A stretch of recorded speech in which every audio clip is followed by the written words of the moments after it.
Fala galera! Eu consumo filmes de terror há quase 40 anos. E esses mais pesados, de gêneros diversos que eu apresento nesse quadro, há cerca de 12 anos, desde que eu lancei o meu site, o jetro.com.br, em 2009. E nenhuma obra de ficção carregada de gore, de violência, por pior que ela seja, consegue me impactar, me afetar com a mesma força que uma produção mais realista, que retrate uma situação macabra do dia a dia.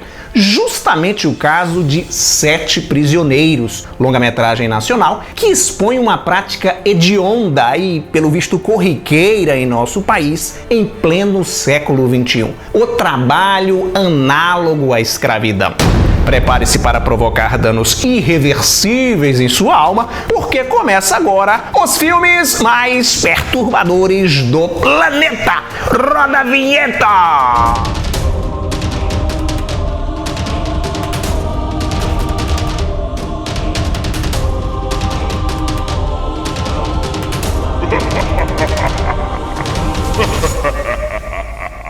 Esse vídeo era para ter saído antes, próximo ali da data em que a Netflix disponibilizou Sete Prisioneiros em seu catálogo. Porém, por problemas de saúde em decorrência do coronga, eu fiquei quase um mês sem gravar. Ainda que o vídeo não tenha saído na data correta, o longa-metragem não perdeu sua relevância, justamente por tratar e retratar uma realidade monstruosa presente em nossa sociedade, o trabalho análogo à escravidão, como eu disse antes da vinheta. A trama de Sete Prisioneiros acompanha o jovem Mateus, que, em busca de uma oportunidade de trabalho em São Paulo, deixa a casa da mãe, que vive no interior. A cena de abertura, onde o rapaz e sua família fazem uma última refeição juntos antes dele viajar, mostra o quanto Mateus se importa com a condição de sua família. Ele aceitou o emprego na capital, não apenas pensando em si, mas também em sua mãe e em suas irmãs. Durante a viagem, ele e três amigos conversam descontraidamente, fazem planos do que vão fazer com o dinheiro, o vindouro dinheiro do trabalho, sem sequer imaginar que estão caindo no Arapuca. Ao chegar ao decadente ferro velho comandado por Luca, interpretado pelo Rodrigo Santoro, se deparam com a realidade bem diferente daquela que foi vendida para eles lá no interior. Trabalha hoje, trabalha amanhã e nada de pagamento. Ao questionar o patrão sobre o dinheiro, descobrem que estão endividados até o pescoço. Precisam pagar a viagem do interior para a capital, a alimentação, a hospedagem, eles moram no local do emprego, e uma série de outros itens. São valores, são dívidas exorbitantes, impossíveis de pagar com o salário que eles recebem, ou melhor, com o salário que eles supostamente deveriam receber. E abandonar o emprego, fugir dali, não é uma possibilidade, porque o Luca tem contatos com a polícia e os caras vêm não só para ameaçar a vida deles, como também dos familiares que estão no interior. Privados de condições básicas e da própria liberdade, os jovens que nunca tiveram oportunidade de ensino, um emprego decente, bem remunerado, nunca tiveram oportunidade nenhuma na vida, viviam em condições precárias no interior, um deles não sabe a própria idade, o outro nunca dormiu numa cama, acabam aceitando o cárcere imposto. O Mateus, no entanto, o protagonista, não abaixa a cabeça facilmente. Ele enfrenta o Luca, ele tenta um motim e vai criando oportunidades para tentar sair daquela situação e livrar também seus amigos. Acontece que, ao se aproximar do seu algoz e conhecê-lo melhor, o tiro sai pela culatra. O rapazinho vai aos poucos sendo seduzido e abrindo mão de seus valores. Obras que miram no psicológico mexem mais comigo do que qualquer longa-metragem sanguinolento. E Sete Prisioneiros me deixou bastante impactado. A minha experiência foi tão imersiva que, ao chegar ao final, foi impossível conter um sonoro "puta que pariu". Passei vários dias pensando no filme. Confesso que eu era totalmente alheio a esse tema.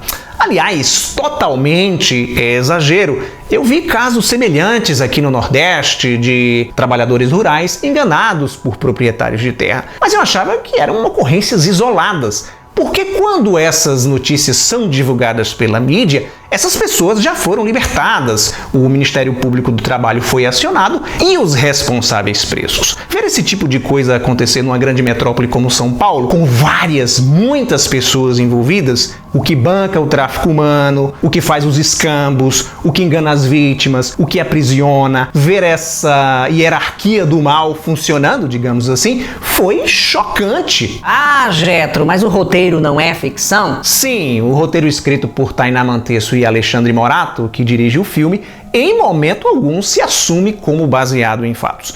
Porém, se você for pesquisar no Google agora sobre esse assunto, vai encontrar trocentas notícias, e notícias recentes, tá? Dos últimos 3 meses, relatando situações, casos parecidíssimos com o que a gente vê em 7 Prisioneiros. Então, óbvio que a Tainá e o Alexandre fizeram um puta trabalho de pesquisa. Ninguém mexe num vespeiro desses, se propõe a fazer uma radiografia social desse tamanho, sem o devido embasamento. Fora o fato de saber que essa prática hedionda é corriqueira em nossa sociedade, o discurso do filme é tão forte, tão incômodo, quanto o dilema social que ele retrata. Sem abraçar uma narrativa maniqueísta, a obra mostra a tortuosa jornada do oprimido, no caso Mateus, personagem do Christian Malheiros, se tornando também um opressor dentro daquela macabra cadeia produtiva. Para desenvolver minha linha de raciocínio, terei que entregar alguns spoilers, inclusive vou comentar sobre o final do filme, coisa que eu não costumo fazer aqui, mas nesse caso específico será necessário.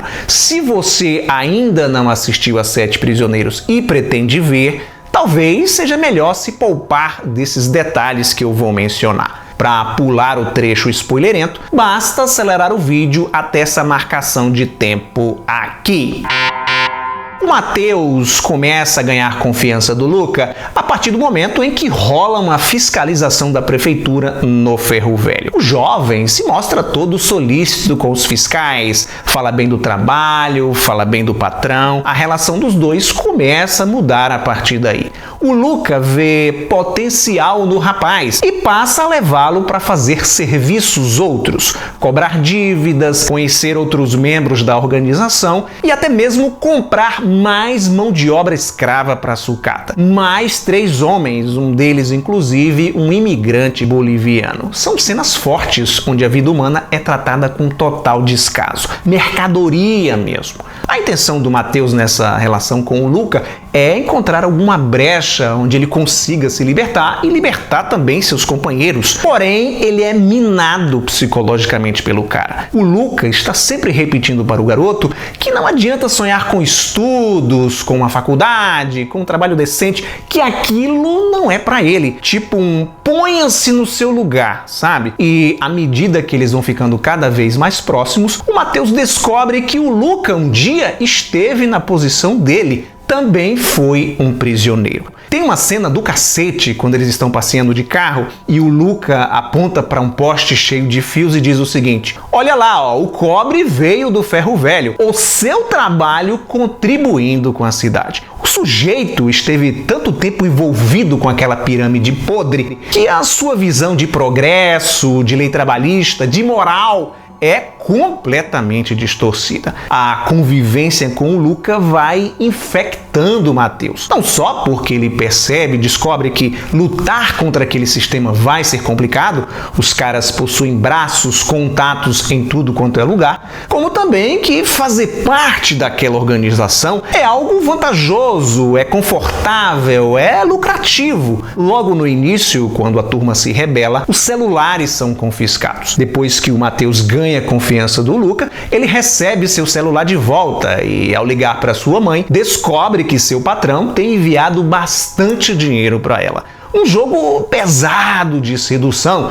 que para um garoto naquela idade, naquela condição social, vindo de uma família carente que depositou nele muitas esperanças, é difícil mesmo resistir. Quando o Luca é promovido, recebe um cargo fora da sucata, o Mateus aceita o convite em acompanhá-lo, deixando seus amigos para trás. Essa é a conclusão do filme, que deixou muita gente perplexa e revoltada, inclusive eu. A obra começa como um trilha de sobrevivência e lá pelo meio do segundo ato muda de tom, se transforma num drama psicológico com um profundo estudo de personagem.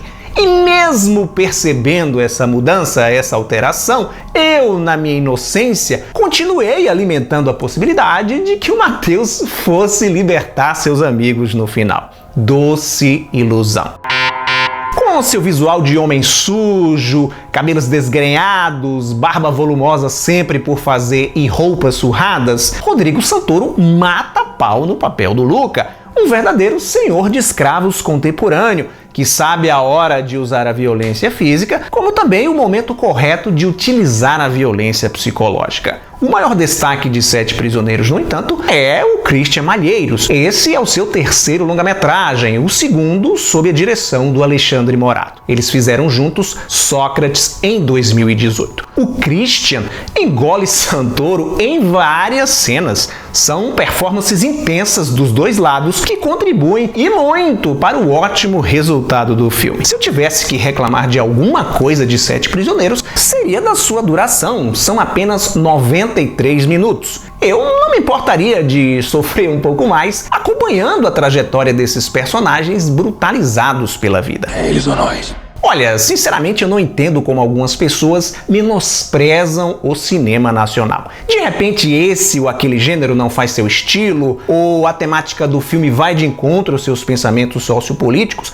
Beleza, não gostar, não assistir, decidir não assistir, está no seu direito, faz parte do jogo. Agora, por conta disso, rotular o cinema nacional de ruim, de mau gosto, é leviano. Quem tem ranço de produção brasileira está desprezando sua própria cultura. Se você ainda não assistiu Sete Prisioneiros, está perdendo um filmaço. Recentemente na Netflix foi disponibilizado também Bicho de Sete Cabeças, outra produção nacional protagonizada pelo Rodrigo Santoro, que eu já comentei nesse quadro. Caso você não tenha visto nenhum dos dois, ou melhor, nenhum dos 7, aproveita aí para fazer uma sessão dupla, vale muito a pena. Obrigado por sua audiência, lembre-se do like maroto, isso é legal, é importante, ajuda na divulgação do canal, e me seguir nas minhas redes sociais para ficar por dentro das novidades. Tchau e até a próxima!